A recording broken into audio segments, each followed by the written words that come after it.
Meu nome é André, e até hoje me arrepio ao lembrar do que aconteceu comigo numa noite sombria no interior do Piauí. Eu trabalhava como representante comercial e costumava viajar muito pelas estradas do estado. Mas naquela noite, eu me arrependi profundamente de ter pegado um atalho desconhecido. Eu voltava de Piripiri para Teresina quando o GPS me sugeriu um caminho mais curto. Era uma estrada de terra, cercada de mato fechado, iluminada apenas pelo farol do carro. O silêncio era esmagador e o ar parecia pesado. Meu instinto me dizia para voltar, mas continuei. Depois de uns 30 minutos dirigindo, percebi algo estranho. Parecia que eu estava dirigindo em círculos. As árvores eram sempre as mesmas, e toda vez que passava por um determinado trecho, via um velho poste de madeira caído no chão. Meu coração começou a acelerar. Foi então que vi uma mulher, de branco, de pé, no meio da estrada. Pisei no freio e senti o sangue gelar. A mulher estava imóvel, pálida, com longos cabelos escuros cobrindo parte do rosto. Seus pés descalços estavam sujos de lama. Ela não se mexia, apenas me encarava com olhos fundos e vazios. Tentei dar ré, mas o carro morreu. Meu coração parecia que ia saltar do peito. Quando olhei novamente, ela estava mais perto. O desespero tomou conta de mim. Girei a chave, tentando fazer o carro pegar. Nada. E então, ouvi um sussurro rouco vindo de dentro do carro. Porque voltou, olhei pelo retrovisor e ali, no banco de trás, vi um vulto escuro, de olhos vermelhos, respirando forte. Gritei e tentei sair do carro, mas as portas não destravavam. Meu corpo inteiro tremia. De repente, a mulher deu um passo à frente e tocou o capô. O carro inteiro tremeu como se estivesse em um terremoto. De repente, o motor ligou sozinho. Sem pensar, acelerei com tudo, passando direto pela aparição. Pelo retrovisor, vi que ela não estava mais lá. O vulto também havia sumido. Dirigi como um louco até chegar a uma vila pequena, onde um senhor me viu pálido e suando frio. Ele se aproximou e perguntou: "Você pegou a Estrada da Pedra?" Contei a ele o que aconteceu, e sua expressão ficou sombria. "Você teve sorte. Nem todos voltam. Dizem que uma noiva foi assassinada naquela estrada há muitos anos. Alguns dizem que é ela quem aparece. Outros acham que é algo pior. Desde aquela noite, nunca mais passei por aquele caminho. E toda vez que vejo uma estrada deserta no Piauí, lembro dos olhos daquela coisa me observando pelo retrovisor e acelero sem olhar para trás."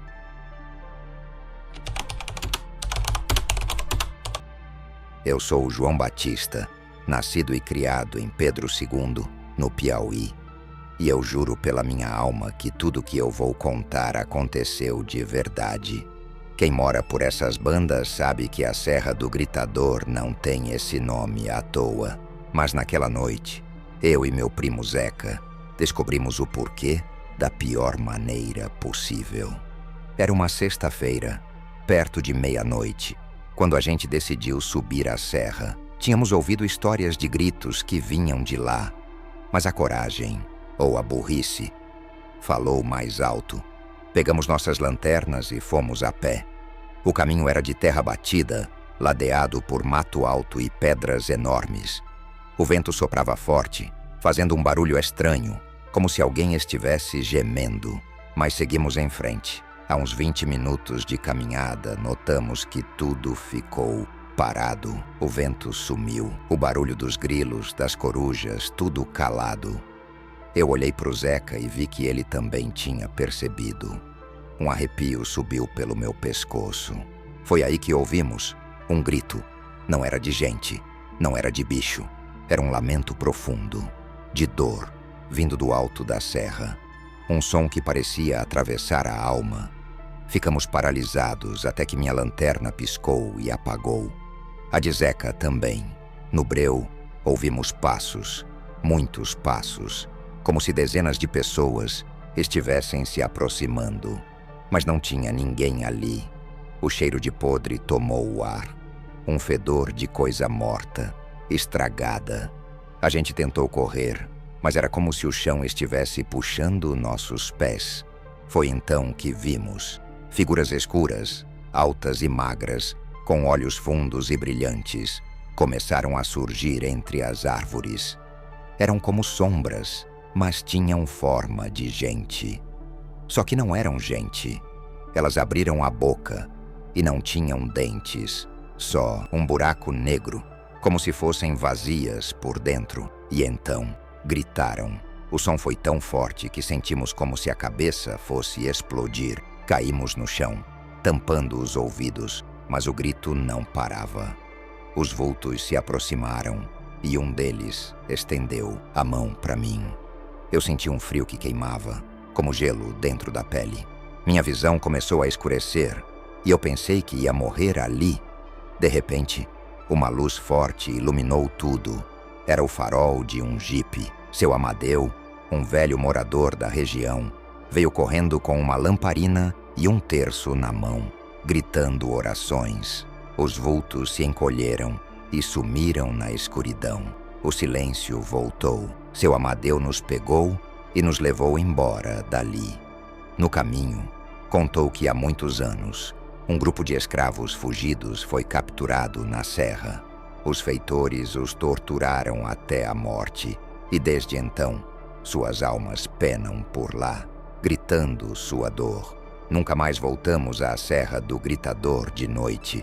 Até hoje, quando o vento sopra forte, eu fecho os olhos e lembro daquele grito. E eu rezo, porque sei que eles ainda estão lá, esperando.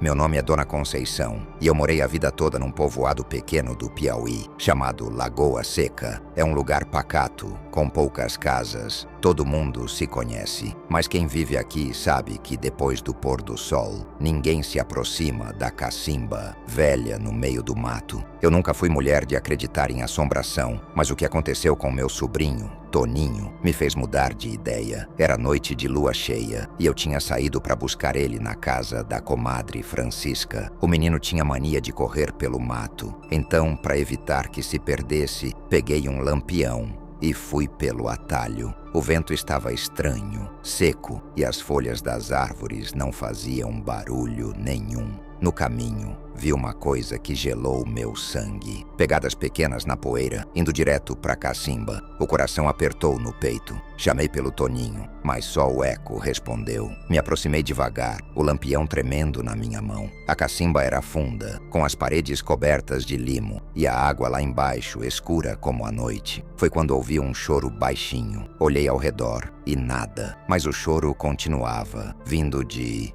dentro da cacimba. Toninho? Nenhuma resposta, só o choro. Me debrucei um pouco e no reflexo da água vi um menino. Mas não era meu sobrinho, era uma criança pálida, de olhos fundos, cabelo molhado grudado na testa. Ele olhava direto para mim.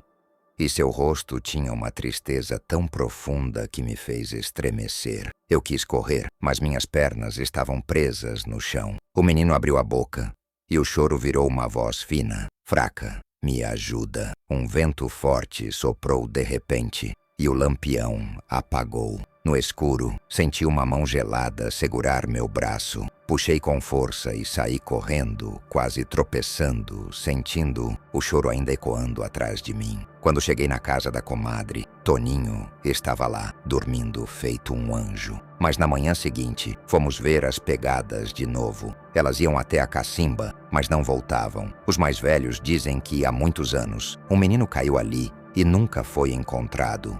E que em noites de lua cheia, ele ainda chama por ajuda, esperando que alguém o tire de lá. Mas ninguém nunca deve responder, porque quem responde nunca mais volta.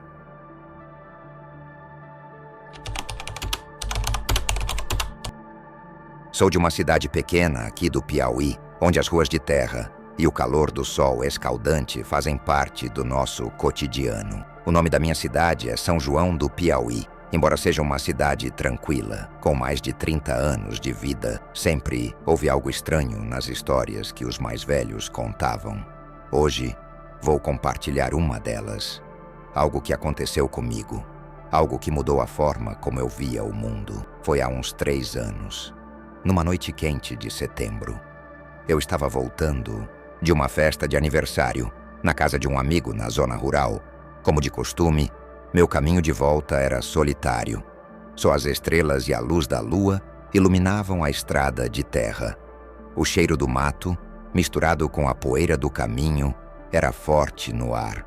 Era uma noite bem silenciosa, até demais. Eu estava com minha moto, uma Honda Fan, percorrendo a estrada que cortava o sertão. Não é raro fazer esse trajeto sozinho à noite. Mas naquela noite, algo parecia diferente. O vento estava mais gelado, e por mais que fosse calor, eu sentia um arrepio na espinha. Quando passei pela curva perto da velha casa abandonada, uma sensação de peso tomou conta de mim. Todo mundo na cidade conhece essa casa. Ela está lá há anos, largada, com as janelas quebradas e as portas em ruínas. Ninguém sabe exatamente o que aconteceu ali, mas todos falam dela com um certo medo. Eu, que sempre achei essas histórias bobagem, nem ligava para os boatos. Mas naquela noite, eu não sei, algo estava estranho. Conforme fui me aproximando da casa, percebi uma luz fraca na janela do segundo andar. A casa estava completamente vazia, ou pelo menos era o que eu pensava. Meu coração começou a bater mais rápido e eu olhei mais de perto, tentando entender o que estava acontecendo. Eu parei a moto, com o farol iluminando a frente da casa, e fiquei ali, observando. A luz parecia brilhar mais forte por um momento, como se alguém tivesse acendido uma vela ou alguma lâmpada fraca. Naquela hora, eu me lembrei do que os mais velhos diziam, que na casa morava uma senhora chamada Dona Maria, que tinha desaparecido há muitos anos. Diziam que ela ficava sozinha, tecendo no seu quarto, até que uma noite, simplesmente, sumiu. Ninguém sabia onde, e ninguém ousou entrar lá depois disso. Eles falavam também que, de vez em quando, alguém via uma luz acesa à noite. Eu resolvi investigar. Confesso que, na hora, não me dei conta de que estava indo contra o bom senso. Eu estava sozinho, à noite, e indo até uma casa que ninguém tinha coragem de se aproximar há décadas. Mas, movido pela curiosidade e pelo medo que estava sentindo, segui em frente. Deixei a moto na estrada e caminhei até a porta da casa. A madeira rangia com o vento e o tempo, e o cheiro de mofo era forte. Tentei empurrar a porta, mas ela estava emperrada. Foi quando ouvi um barulho vindo de dentro da casa. Um som suave, quase imperceptível, como se alguém estivesse arrastando algo pelo chão. Meus pelos se arrepiaram. Decidi entrar. A casa estava escura e fria, mas eu conseguia ver algumas sombras nas paredes. A luz que eu tinha visto antes parecia mais distante agora. E eu não sabia se realmente a havia visto ou se minha mente estava me pregando peças. Caminhei devagar, fazendo o máximo de silêncio possível. Meu coração estava acelerado. A respiração estava difícil, mas continuei. Subi as escadas de madeira que estalavam a cada passo e cheguei ao segundo andar. O som parecia vir de uma porta entreaberta. Quando a abri, o que encontrei me gelou até os ossos. A sala estava cheia de teias de aranha e móveis antigos. Mas o que mais me chamou a atenção foi uma cadeira de balanço que se movia sozinha. Ela balançava lentamente, como se alguém estivesse ali, sentado. Olhei para o lado e vi uma pequena vela acesa, mas não havia ninguém na sala. Apenas aquela cadeira, balançando, como se fosse uma presença invisível. Eu sabia que precisava sair dali, mas algo me impedia. O ar estava pesado, como se uma força invisível me mantivesse ali. Foi quando ouvi uma voz suave, quase um sussurro. Você não deveria estar aqui. O som parecia vir de todos os lados, e foi como se a voz estivesse dentro da minha cabeça. Eu dei um passo para trás, mas o chão rangeu de forma estranha e a cadeira parou de balançar. Tudo ficou em silêncio. Um silêncio profundo, angustiante. Eu precisava ir embora. Virei as costas e quando ia dar o primeiro passo para sair, algo me puxou de volta. Uma mão fria, invisível, agarrou meu braço. Senti uma dor, como se algo estivesse tentando me puxar para o fundo da casa, para um lugar escuro e sem fim. Gritei e tentei me soltar, mas a pressão só aumentava. Foi nesse momento que, com o último esforço, consegui puxar o braço e sair correndo pela escada. O som da cadeira balançando de novo, como se estivesse me perseguindo, ecoava pela casa. Desci as escadas duas a duas, tropeçando. E quando cheguei à porta, a empurrei com força, finalmente conseguindo sair para a rua. Fui correndo até minha moto sem olhar para trás. Subi na moto e arranquei a todo o vapor, sem nem perceber direito o caminho até minha casa. Até hoje não consigo explicar o que aconteceu naquela noite. A casa do sertão continua lá, com sua fachada deteriorada e suas janelas quebradas. E a velha história de Dona Maria, que desapareceu sem deixar vestígios, ainda é falada com um certo receio pelos moradores. Alguns dizem que, nas noites mais escuras, a cadeira da sala continua a balançar sozinha, esperando pela próxima pessoa que ousar se aproximar. Eu, pessoalmente, nunca mais passei perto daquela casa. Bom, amigos, chegamos ao final de mais um vídeo. O que vocês acharam desses 4 relatos de terror que trouxe para vocês? Deixa aqui nos comentários para mim saber. Não se esqueça de deixar o like e se inscrever no canal para não perder mais nenhum vídeo. Um grande abraço para todos vocês e até o próximo vídeo. Valeu!